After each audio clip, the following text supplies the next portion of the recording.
life. Good you could come on this evening. You'll see on screen there's some questions there all about sugar. So I'm going to go through the questions and please click on the answer that you think is correct, and we'll have the results at the end. Okay, so first one here is the main types of sugar that are found in fruit. You have a multiple choice between sucrose, fructose, dextrose, and glucose. Please click on the answer that you think it is. Next, number 2, the human body breaks food down into what kind of sugar? Sucrose, maltose, glucose, or fructose? Again, click on the answer that you think it is.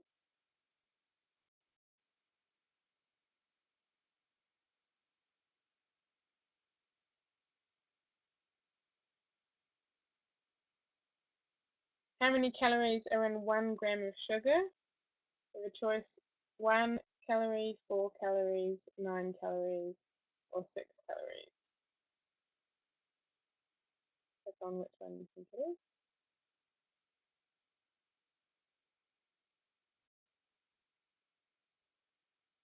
What macro food group breaks down into sugar to give our bodies energy? Proteins, carbohydrates, or fats? Click on the answer that you think it is.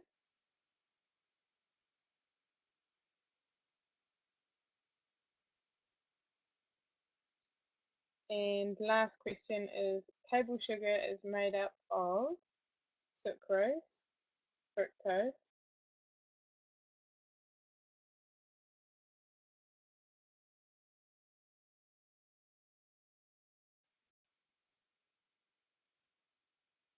so this is really only for your own knowledge. I can share the answers with you later. Feel free to pop back and answer these questions a little down the line if you don't get a chance right now, as some of you are popping in a little bit belated. So the survey will be up for the end till the end of the seminar tonight. Again, all about sugar. So go through that. Okay. What I'm going to do first is we're not focusing solely on sugar tonight, but given that we're starting on glycemic index and load, it is important for you to know about sugar and the effect it has on the body. So first thing first is I'm going to show you a short clip from Jamie Oliver's 2010 TED Talk prize. He was able to go in and share some of his journey in America. So whilst he does talk about America, this really does apply to the entire Western world. So we'll just click into that, and just to give you an idea of the sugar that is in food, is in drink. Imagine that this is your daily, whatever your drink of choice is, whether it be juice or smoothies or fizzy drinks, whatever it is, or your children or nieces or nephews, people you know. Think about what it is that they might be drinking. This is purely just through something that one is drinking, as opposed to the other things, you know, the foods with added sugars and so on, and even more than just the obvious stuff. So the obvious being, you know, ice creams and sweets and so on. We're looking at hidden sugars. So just with that in mind, I'm going to take you to the video.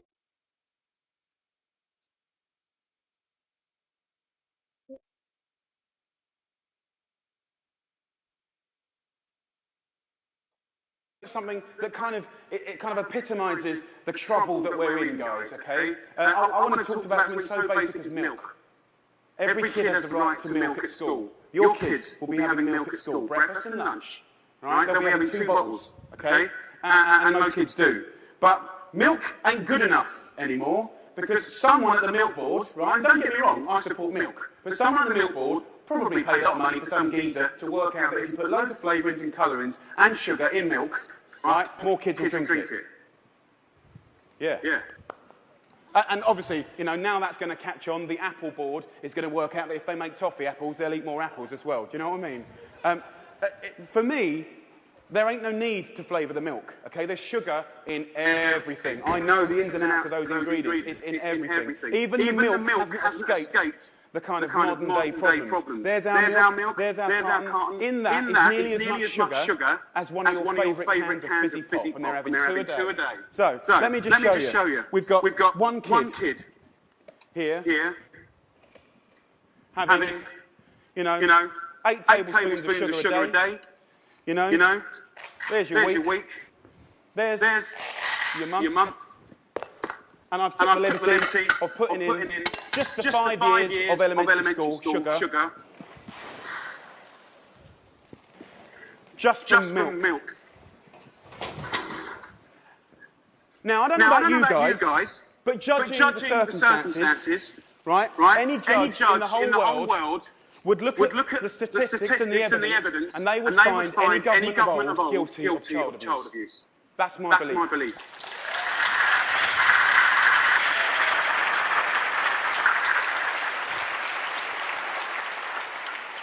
Now, if I came up here, and I wish I could come up here today, and hang a cure for AIDS or cancer, you'd be fighting and scrambling to get to me. All this bad news is preventable. That's the good news. It's very preventable. So let's just think about, we've got a problem here. We need to reboot. Okay. So in my world, what do we need to do? Here's the thing, right? It cannot just come from one source. To reboot and make real, tangible change, so that I can look you in the white of the eyes and say, in 10 years' time, the history of your children's lives, happiness, and let's not forget, you're clever if you eat well, you know, you're going to live longer, all of that stuff, it will look different, okay? So, supermarkets. Where else do you shop so religiously? Week in, week out. How much money do you spend in your life in a supermarket? Love them. They just sell us what we want, all right. They owe us to put a food ambassador in every major supermarket. They need to help us shop. They need to show us how to cook quick, tasty, seasonal meals for people that are busy. This is not expensive. It is done in some, and it needs to be done across the board in America soon and quick. The big brands, you know, the food brands, need to put food education at the heart of their businesses. I know, easier said than done. It's the future. It's the only way. Fast food. With the fast food industry, you know, it's very competitive. I've had loads of secret papers and dealings with fast food restaurants. I know how they do it. I mean, basically, they've weaned us on to these hits of sugar, salt and fat and X, Y and Z, and everyone loves them, right? So these guys are going to be part of the solution, but we need to get the government to work with all of the fast food purveyors and the restaurant industry, and over a 5, 6, 7 year period, wean us off the extreme amounts of fat, sugar, fat, and all the other non-food ingredients. Now, also, back to the sort of big brands, labelling, I said earlier, is an absolute farce and has got to be sorted. Okay, school. Obviously, in schools, we owe it to them to make sure those 180 days of the year, from that little precious age of 4 to 18, 20, 24, whatever, they need to be cooked proper, fresh food from local girls on site, okay? There needs to be a new standard of fresh, proper food for your children. Yeah?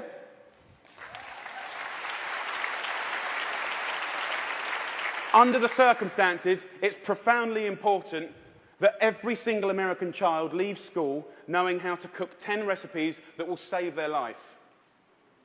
Life skills. That means that they can be students, young parents, and be able to sort of duck and dive around the basics of cooking no matter what recession hits them next time. If you can cook, recession money doesn't matter. If you can cook, time doesn't matter. The workplace, we haven't really talked about it. You know, it's now time for corporate responsibility to really look at what they feed or make available to their staff. The staff are the mums and dads of America's children. Marissa, her father died in her hand. I think she'd be quite happy if corporate America could start feeding their staff properly. Definitely, they shouldn't be left out. Let's go back to the home. Now, look, if we do all this stuff, and we can, it's so achievable. You can care and be commercial, absolutely.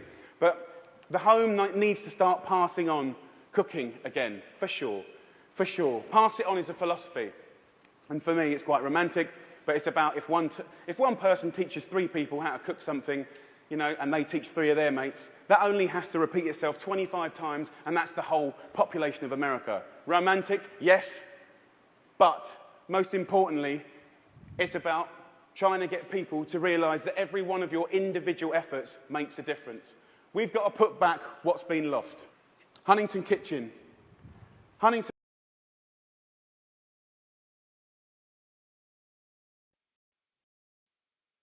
Okay, so I wanted to show you that clip because A, he's very passionate, Jamie, but also he's talking about something that I think really affects us here in New Zealand as well as America, as well as the UK and all around in the Western world.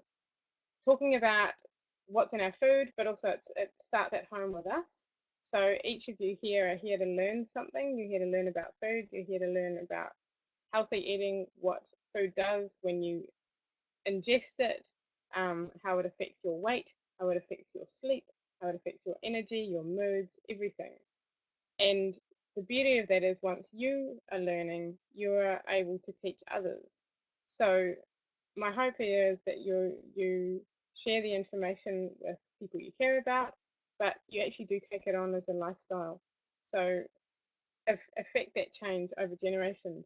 Something that Jamie said there that always blows me away is where he says about the sugar, and anyone judging that would see it as child abuse, and yet we're also very happy to give our children, you know, sugary drinks,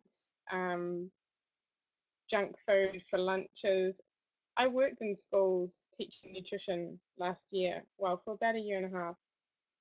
And what I found was when I asked them to bring their school lunches to me to show me and tell me what was in their lunch boxes, I had all manner of things. None of it was balanced. None of it was good. The odd person had fruit, and the odd person had maybe some sushi or a sandwich with, say, ham and cheese in it. That was quite rare. What I found majority was just like a white bread roll with nothing. Or one child brought in every day 5 little packets of gummy bear type lollies, and that was his lunch, you know. And I was just amazed when I asked them to bring in their favorite drink, something that they drink every day. I got them to measure out the amount of sugar that was in their drinks, and it's just it blows my mind. It's disgusting. One child, he was maybe 11 years old, and he brought in a drink, and it measured out 30 teaspoons of sugar in that one drink. And the crazy thing about that is that's like a normal person's week's worth of sugar. And he had it in one drink. So that didn't even include all the rest of the sugary things he would have been getting just through naturally, you know, in food and so on. Um, and that's something that he would drink perhaps every day, you know, on his way to school. And it wasn't even a fizzy drink. It was like a sports drink.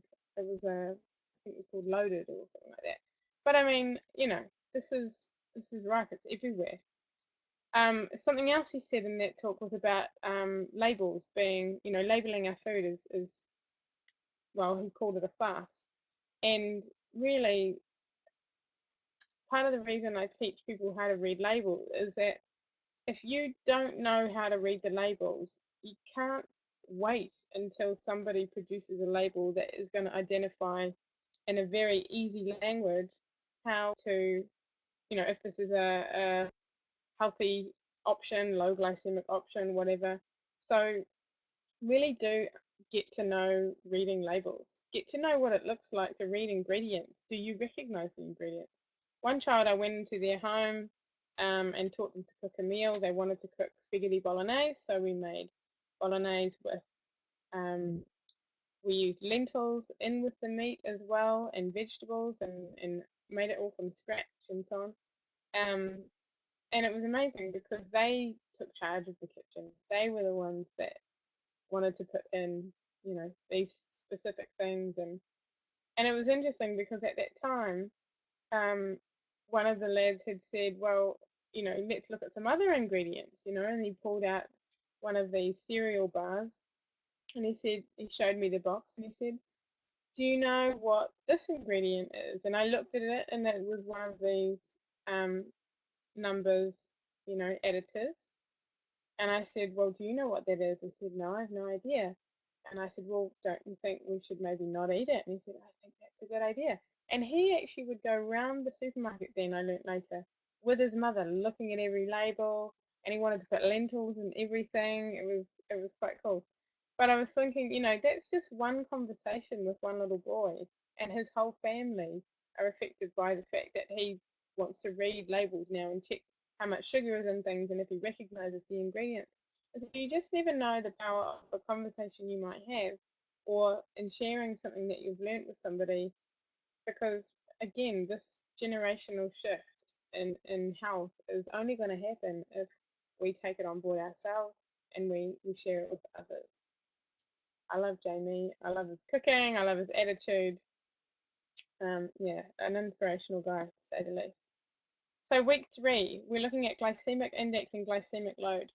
The content of today is going to be very short, but this stuff is just going to transform the way you see food. It's going to help so much. And if you can really take on board what you learned tonight and the action steps through the week, which I'll set at the end, then this is just going to transform the way you see food, the way your body reacts to it, and certainly your health is going to improve so much. Glycemic index and load. So let's crack on into it. Okay, so you've got a little bit of fill in the gaps here. So if you've printed your manual out, by all means fill it in. And if you have not, then please take notes somewhere so that you can keep a record of that. So first and foremost, definitions. What is the glycemic index? So the glycemic index rates food on a scale from 0 to 100 according to the speed and extent to which a food containing carbohydrates is broken down into blood glucose against pure glucose. So just to put that into English, pure glucose is scaled at 100. Every other carbohydrate that is tested, and it is a test that not all foods have been tested against, but your basic food products, produce and so on, and some branded items are ranked against that scale, so against 100. So it's either less or more than, and this tells you what the glycemic index is. So it is the rate at which a food, a carbohydrate specifically, breaks down into sugar in the blood. That is what the index tells us. So foods with an index number of anyone got any ideas of something or more are considered to be high glycemic? Anyone know what high glycemic food is? Anything above a certain number? Hazard a guess. Chuck in a number in the box. All right, oh yes, a good guess there, 36. You'll be happy to know that, Sherry, that is low glycemic. So anything above 70 is considered high. Anything between 69 and 56 is considered medium.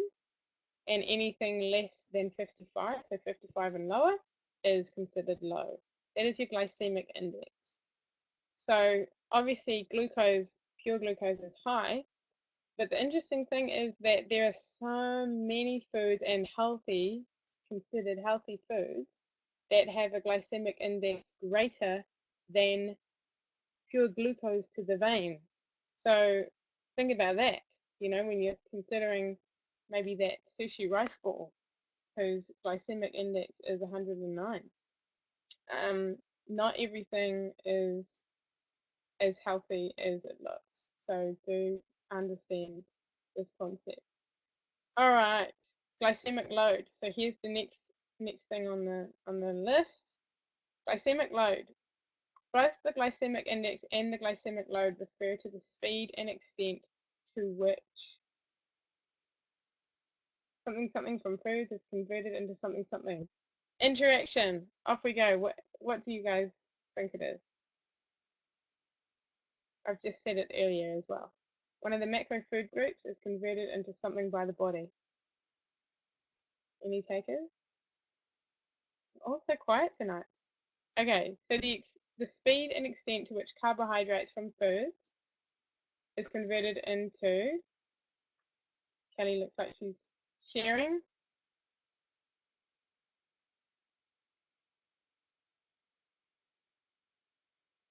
Blood glucose. Brilliant. So the speed and extent, if you are writing this down, the speed and extent to which carbohydrates from foods is converted into blood glucose by the body. The key difference between GI, the index, and GL, the load, is that GL takes into account the typical quantity of a food consumed in a meal, while the GI does not. So just to put this again in plain English, is the index ranks the food, the speed at which it turns to sugar in the blood, and the load is how much you are eating at that particular time. So if I have that rice ball, that's like my one serving size, there'll be a glycemic index, but there'll also be a load of that food. And the load is more important actually than the index, as we'll see shortly. So now you're going to get your maths on. So glycemic load is slightly more complicated to understand. It's the percentage of the food's available carbohydrates, the content per serving, multiplied by its glycemic value, i.e. its index number. And here's an example. So the glycemic load for an apple, for example, is the carbohydrate content of the apple multiplied by the index, the glycemic index of the apple, divided by 100. And that equals 13.9. So 13.9 is the carbohydrate content, multiplied by 32, which is the glycemic index of the apple, divided by 100, equals 4. Going by this and knowing what the glycemic load codes are, 4 is considered low. So just so you know, and you can fill in the gaps there are 3 categories of glycemic load, just the same as there are glycemic index. So you have low, anything below 10, 10 and below is considered low glycemic load. Medium is anything between 11 and 19, and then high is 20 or more. So the glycemic load 10, 11 to 19, and then 20 or more. So that apple has a glycemic index of 32, which is under 55, therefore it's low. But it also has a low glycemic load, which means that it is not going to spike your blood sugar. It's going to keep you nice and stable on an even keel, and a really healthy choice. So we're going to go a little bit into mixing foods together as well and what affects the glycemic index. There's some notes on the following page 22, where you can write some of these answers in. So when you mix foods together in a meal, this affects the glycemic index. It's not simply a case of taking the average GI of the individual food. Adding a low glycemic food lowers the blood glucose response of the whole meal. For example, adding milk to your cereal, which has fats and proteins in it, slightly reduces the glycemic index of your whole breakfast. So by powers of deduction, we know that fats and proteins added to a meal help to affect the meal as well as the index of the food. So if you have something that is high glycemic and you couple it with something that is low glycemic, then you're going to balance it out a little and your whole meal will probably be in the medium glycemic range. The reason for this is that what you eat and the rate at which it digests, the speed of digestion, is really the thing that is going to determine whether your blood sugars raise quickly or not. So if you consider that those sugary drinks, a really airy-fairy type bread roll or muffin or something, those things digest like that. They hit the bloodstream like that. You get that hit and then crash. You know, it's not slow to digest, it's not slow to release its sugars. It's very, very quick, therefore high glycemic, right? But if you had something, say you had a salad with a piece of fish and some brown rice or quinoa or something like that, another grain, or some cooked veggies, things with fiber and so on. You had some olive oil on your salad, this sort of thing. All of that together is super low glycemic. And even if you had slapped some mashed potato on there, which is super high GI because it's very processed and it's a high GI food anyways, the fact that you've got proteins and fats in the fish and you've got some healthy low glycemic vegetables is going to mean that mashed potato doesn't have a serious effect on you. The same is true if you've had, say, a pasta dish. A lot of people who eat pasta feel tired straight after they've eaten it. It's like, right, now they've had that lasagna, off I go to bed. I just feel sleepy because it's that immediate spike and crash, and it's such a dense food. It kind of sits there in your stomach like glue and doesn't really give you it's not really a well processing meal. So think about what you're having with your higher glycemic foods, and that might be if you maybe you're switching from white pasta to brown whole grain or brown pasta. Maybe you're switching to brown rice or quinoa or bulgur wheat or some of the other grains listed in your cookbook. Whatever it is, if you're shifting from really high things and just making some alternatives, that will make a difference. It is true, it will make a difference to your health. So I do recommend doing that. Another thing as well is I'll just flip over to the other side here. Yeah, there we go. Okay, so here are the notes pages, what affects GI. So we've already got there adding fats, proteins, and even fiber to the meal. So that's going to affect the glycemic index.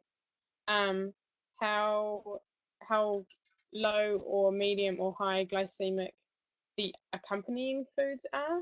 So that's going to affect it as well.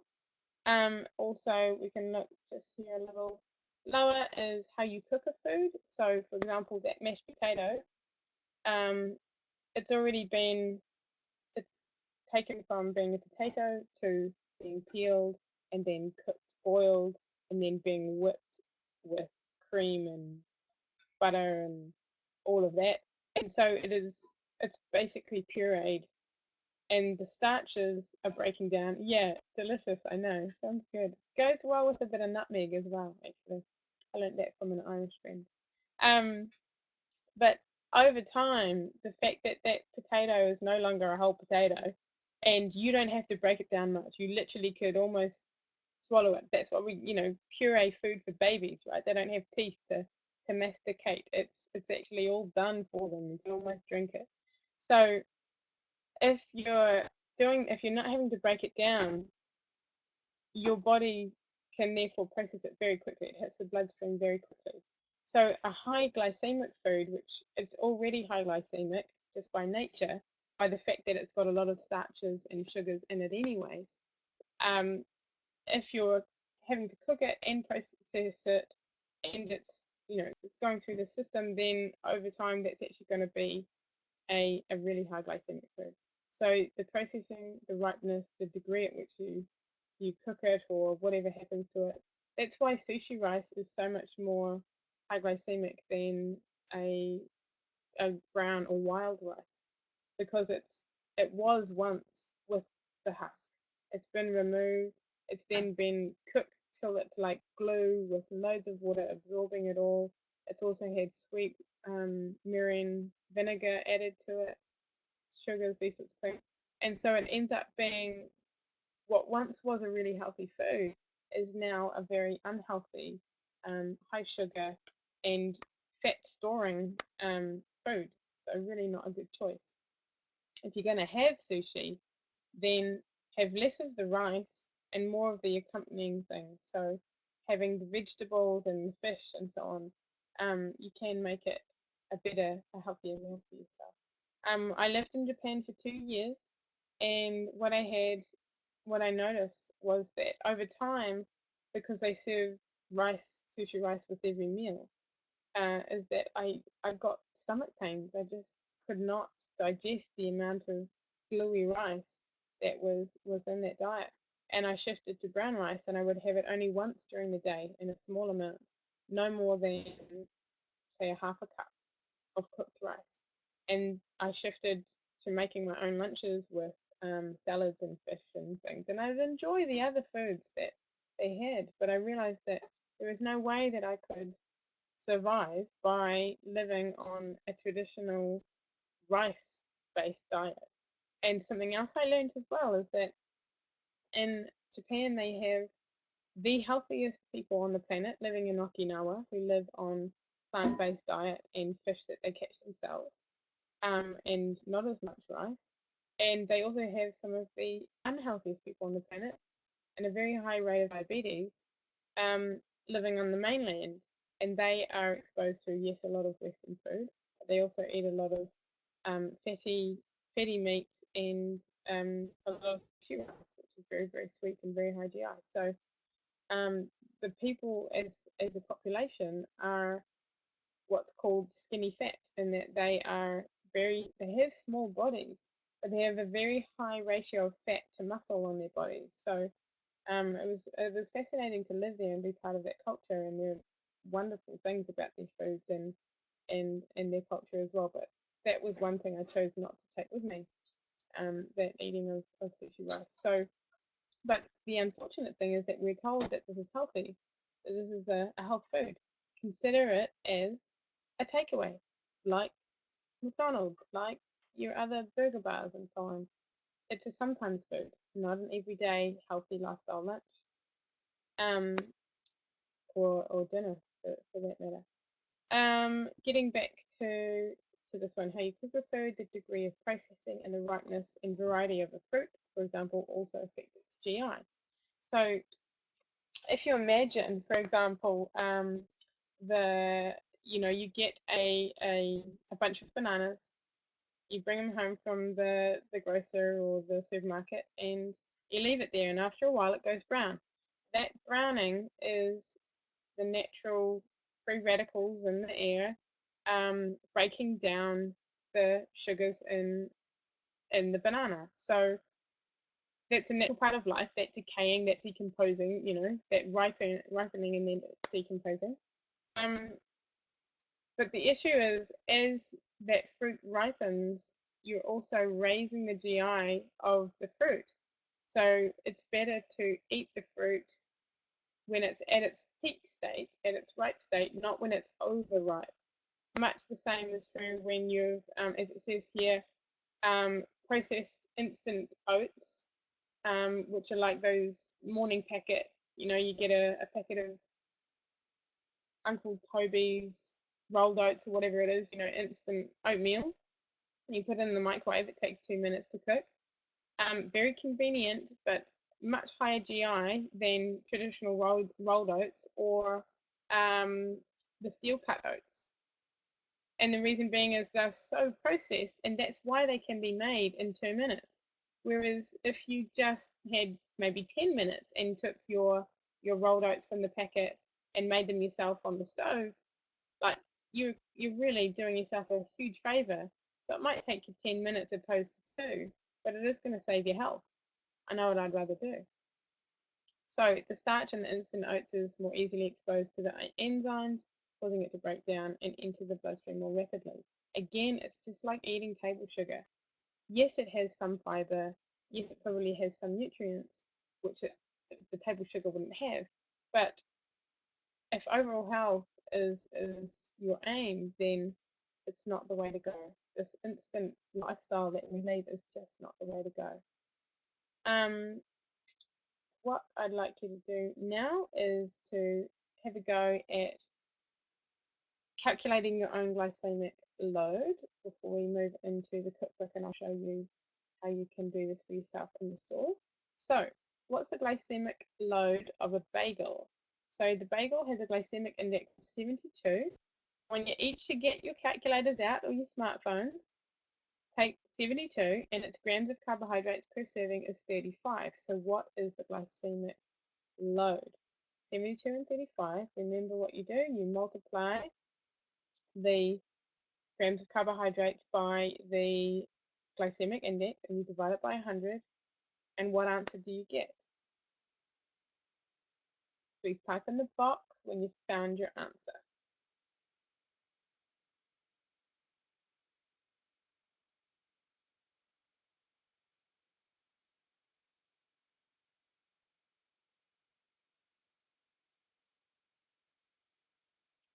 $72 by 35 divided by 100 is, anyone? 25.2. Dun, dun, dun, dun. Thank you, Sherry. That is the correct answer. So is that medium, high, or low glycemic load? Is it medium, low, or high? Anyone can answer? Glycemic load. So you guys have both said low.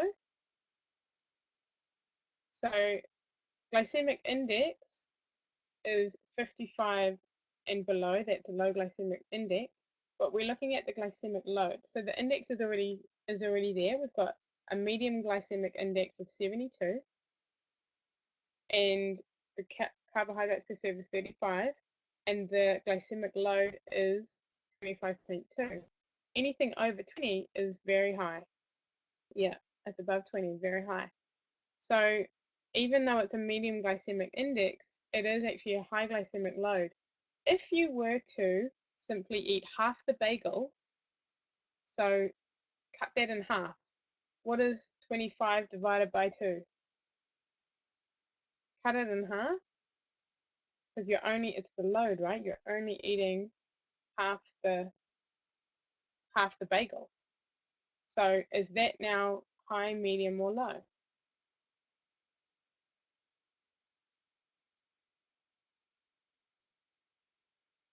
Yeah, exactly. So you're on the shy end of medium. So on the good, closer to low than medium than high, which is good. So even that's one way you can lessen the amount of the effect on your body if you're going to have something high glycemic. So that's, like I said earlier, I'd eat brown rice and I'd only eat half a cup of cooked rice. So I wouldn't have, the whole bowl, because you can make anything high GI even if it's low, the amount you eat per serving, right? So that's a critical point. Awesome, thank you for playing. Number 2, what is the glycemic load of a slice of whole wheat bread? If the bread has a glycemic index of 71, so very close again to the bagel, and the grams of carbohydrates per serving is 11, what is the glycemic load?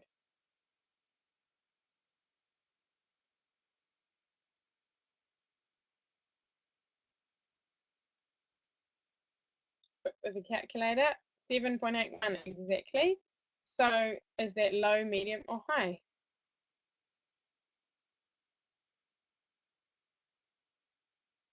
Low, exactly right. Thank you. So what this illustrates really is the glycemic index. It is important. You need it in order to find out the load. But really, in terms of your health, if you can go through your meals and go through your journals and start thinking about, well, which of these foods are low glycemic load? Like my whole meal. Let me look at my whole meal. And throughout the day, am I eating predominantly low or high glycemic load?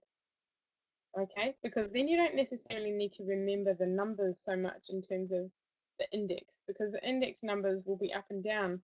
And this just goes to show that even if they're the same, someone who looked at that and went, well, 71 and 72, they're not very different. But if I look at the load of it, I know that something is medium and something is low, then I can go for the low option. Okay, everyone understand that? Any questions there? In the meantime, whilst you're thinking, please do ask questions along the way. You're welcome at any time. I'm just going to jump over into the recipe book and zip to the end here. Have a look. Okay, so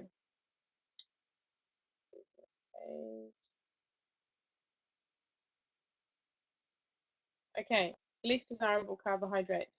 I've given you a heads up using this cookbook so that you can start off with a few basics.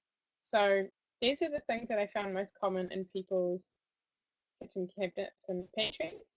Um, so I've put the glycemic index and the load of each one so that you can learn at a glance and just remember things. So I've got them in least desirable, grains as well, noodles, rice, that sort of thing, sweeteners and sugars, and then I've got um, fruits and fruit juices, veggies, that sort of thing, homemade mashed potato, bagels, that sort of thing. And everything is based on one single serving. So bearing in mind that if you read the packet, you know, for example, um, dates 8 to 10 pieces, super high glycemic index, glycemic load. But if you had one date or one fig, you know, it's not really going to be a hugely high glycemic thing. Just jump up here a little bit more. So moving into most desirable, moderately and most desirable. So moderately, okay, Bergen, Vogels, these ones, these Rivetas. If you look through your workbook, you'll see that there's the label that indicates when something is um, low glycemic, certified low glycemic foods. Okay, let me just skip into the, if I can find this for you.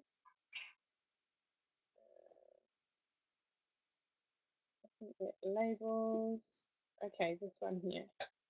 So while this loads in, so if you see any food product on the shelf that has this glycemic index foundation certified low GI on it, that is the only time that you believe when someone says it's low GI, unless you're doing the calculations yourself. Reason being that people can slap low GI over everything just for the fact that it's like under a certain amount of GI, like by the calculation. But per serving, oftentimes, what I've found is I look at the serving size and I'm like, well, the serving size is about 2 teaspoons. So of course, if I eat 2 teaspoons of this, that as a serving, it's going to be low GI. But most people eat a bowl full of cereal or, you know, several pieces of garlic bread or whatever it is that I'm looking at. So look for this symbol. It is really the only way. People are hating for their products to go and be tested in order to have that glycemic index foundation certification. So right. So back to this. So you've got your Bergen and so on. Bergen and Vogels and Rivetta have actually had that label on, and it's their normal serving is for 2 slices. So as I've put that there, 2 slices of bread would, or 2 of the crackers, that's a normal serving size, would match these things. So again, that's if I just have the bread on its own. So imagine, for example, I'm going to make a sandwich. I might have some lettuce in there, I might have some tomato, some cucumber, maybe some tinned tuna or some fresh chicken or whatever it is that you want. All of those things are also going to assist in bringing down the glycemic index of that sandwich, which has got your 2 slices of bread. It's also going to fill you up. It's going to slow digestion because there's proteins and fats and fibers and all those good nutrients there as well. And all round a brilliant, I mean, something as simple as a sandwich, for goodness sakes. A sandwich can actually become an amazing meal and be really, really healthy for you instead of, oh, I've got to find a specialist wrap or a, I don't know, a fancy something made by the local coffee shop, whatever it is. And just look at really what are the ingredients in my meal. Look at things that I know what it's made of, I know what it came from. Does it have lashings of butter and other dressings and all these sorts of things? Or is it something that I know is good for me? Does it have fresh eggs in there? Does it have, you know, is it loads of sweet dressings, or is it something that is just a basic vinaigrette with lemon and olive oil? Like, you get to choose, you know, and you can make something really, really healthy just by eliminating the extras, really. The extra, I know a lot of these things are like, well, it's extra nice to have mayonnaise and all these things, but the more you reduce the amount of high sugar, high fat, and I'm not talking good fats, because obviously when we get into the fat section, you'll learn about which fats are going to be great, and it doesn't matter how much of them you have really, in terms of their goodness, um, and sodium, high salt things. So really, if you can just really get to know these lists, and this is the moderately desirable carbohydrates. When we get up into the most desirable, jump up a little bit here. So most desirable, you're going to have, I mean, look at this. Low glycemic, hello, like zero, zero, zero, zero, which means packed full of fiber, packed full of nutrients, lots of good water content as well, which adds to your hydration, and seriously, really good for the waistline. I mean, if you can eat like cauliflower, celeries, cucumbers, mushrooms, onions, like all of these things, zucchinis. I mean, beautiful. So many things that are ultra low glycemic because their zero value or anything under 3 is considered really ultra low. And you know, beans and lentils and legumes and all these things, brilliant. Loads of fiber, loads of nutrients, and loads of flavor. You know, you can make some really amazing dishes, and a lot of these recipes in this book are using those ingredients so that they can serve you, so that you can cook something delicious for your family, know that it's serving your health, and also expand your repertoire a little bit in terms of how to cook some of these things. Expand your taste buds as well. I met a woman the last week actually, and she said that she's used to growing up on meat and three veg, meat and three veg, meat and three veg, and not necessarily well cooked stuff. So not the best sources of meat, and definitely not the best veggies. You know, cooked well. Sometimes cooked a little too well that they've gone grey and lost all their nutrient content. And so for her, it's quite scary to branch out into some of these other things and having spices and herbs and different things. But little by little, if you can just add one small thing and a little bit of extra taste with some spices, or try another vegetable this week, you can make it fun if you've got children and so on. Let's go out and go to the marketplace. What new vegetable shall we try? And let's look up a recipe and make something.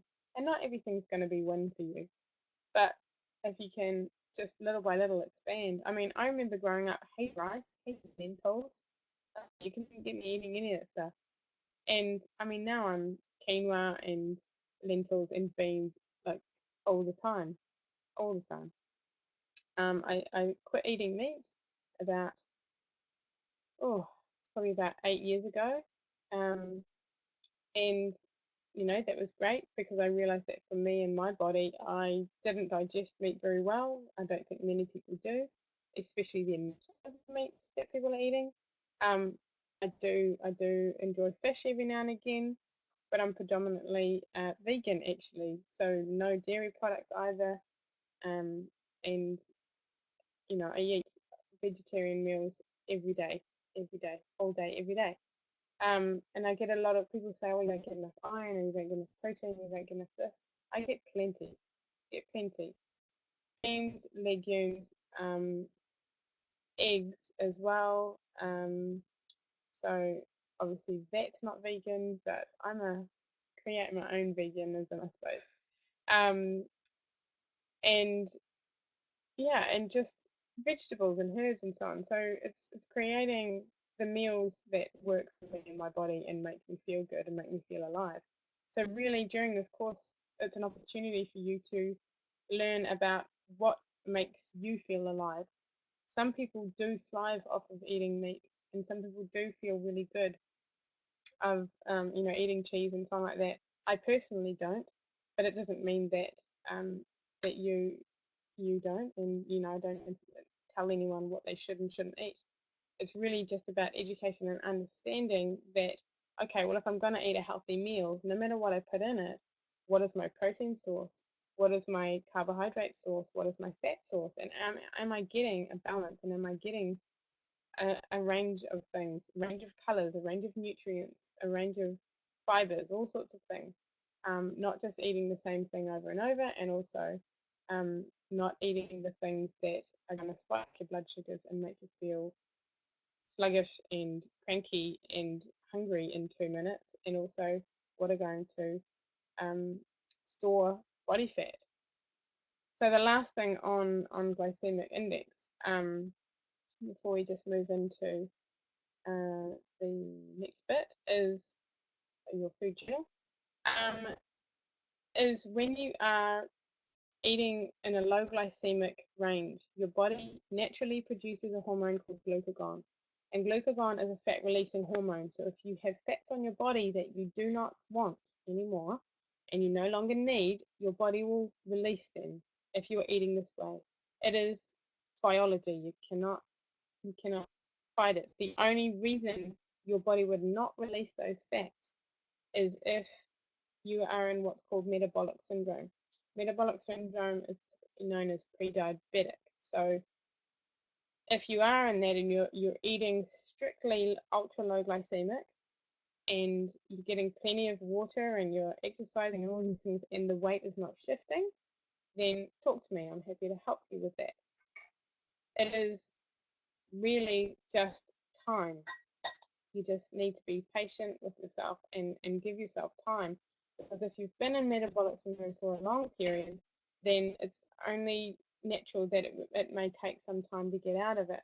Not everyone does. Some people react very quickly to this sort of thing and eating this way, and their body makes the switch straight away. But if you've been resistant to your own insulin for a very long time, then be kind to yourself whilst your body is going through transition and cleansing itself from toxins and cleansing itself from addiction to sugars and additives and preservatives and all these sorts of things that are in our food now, even if you don't even know about it. Which is why I get so heavily into the label reading. So be kind to your body whilst you're going through this transition. The other thing is, so glucagon, that is what is being produced when you're eating low glycemic. If you're eating high glycemic, as I said, insulin is what's being produced there, and the reason for that is that insulin is there to take the sugar out of the blood and send it around the body. So it will send it first to your muscle stores. So your muscles are going to use that energy later. Your liver as well stores it, it's stored in organs for use later. And if not, if your muscles will not receive it, if your body will not receive it in the proper place, then and therefore you are metabolic syndrome because you're no longer sensitive to your own insulin, then your body sends the sugar to your fat cells, and if you don't have enough fat cells, it just makes more because that's a safety mechanism, essentially. It's a survival mechanism. Your body will create fat cells to store toxins and sugars away from the organs as best it can. And obviously, if you do have organ fat, so the visceral fat, then that's where you start facing problems like heart disease and so on. Another thing on fat, just while I'm on that, so body fat. So visceral fat and subcutaneous fat, two kinds. Visceral fat is what will burn away first. The reason your body does this is because that is around your organs and therefore most dangerous, especially central obesity right here in the middle. So if you're losing weight, what I tend to find with people is they say, well, I haven't changed on the scale or I haven't changed on my clothing or shape, but I feel lighter. So chances are the visceral fat is already burning and already being shed. And the subcutaneous fat is what will leave last. That is what you can feel and grab on the outside. It's not as dangerous, so it's secondary to visceral fat being burnt. But it will go. It will all shift if you give yourself enough time and really focus on making this a lifestyle change. So little by little. Right, we have a minute to go. Please do fill in your food journals. Keep going with that. If you're struggling with this, please let me know. If there's something you've noticed about it, please let me know. For example, if you're saying, I'm eating a lot of this, I notice, or I'm feeling this way after I ate that particular food. And also, those of you who are doing the reset program or are taking the essential vitamins, we will talk about vitamins along the course. But if you are taking them, then please do be sure to write down when you take them. It just keeps yourself reminding. So if you do look at this, it's going to keep forming that wonderful habit. Are there any questions at all about anything so far? If not, I will go back to these and we can finish with this. So the main types of sugar that are found in fruit: sucrose, fructose, dextrose, and glucose. I'm going to answer for you because no one's jumping in there. So fructose and glucose. Okay, it's almost half-half. Human body breaks food down into what kind of sugar? The answer is